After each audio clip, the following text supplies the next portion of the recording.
Hi, this is Danielle DiMartino Booth, and I am the founder, CEO, and chief strategist of QI Research. I'd like to thank you for taking a few minutes to watch this short segment and hear my latest thoughts on the markets and the economy, and of course, monetary policy here in the United States.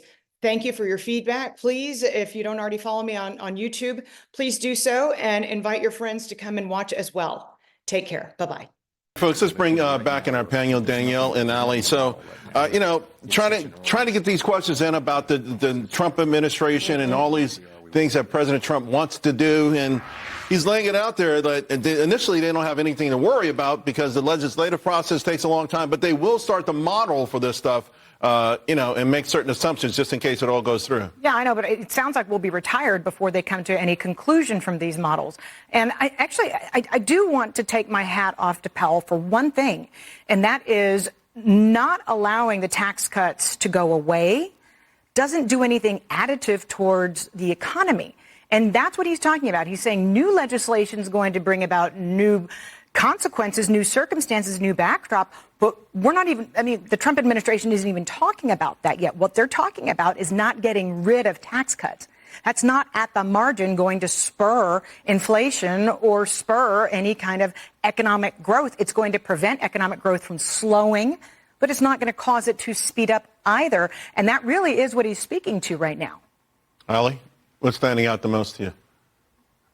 I thought what you were going to say is you wanted to throw your hat off to him for really having some clear media coaching, saying I'm not giving anything up incrementally in this press conference and sticking to it. He is being academic, surgical. He's doing exactly what probably he should be doing to not add further sort of uncertainty to the market and to prove how unbiased.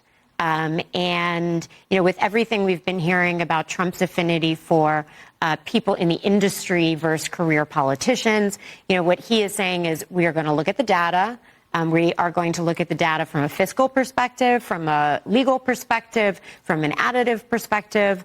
And I thought the interesting thing was the question that was asked around the SEP was the right one, right? Because the backup in interest rates. Yeah. So what we said when we were here last time was that we were all surprised by the relative unanimity of the path of interest rates and what he was talking about, the extent or what level and how low it might be for the new normal, right, to getting to neutral. What everybody is asking now is neutral looks different given the incremental information that we've seen and given what the 10-year is doing. And so they want him to give us a precursor of what's going to happen in December and what's going to happen in 2025. And he laid out the fact that there's still more data to come anyway. Right. All right, real quick before we go back to Powell, am I reaching? I feel like he's more open to maybe dialing, and he used the term dialing back. Are they open to a rate hike or doing something?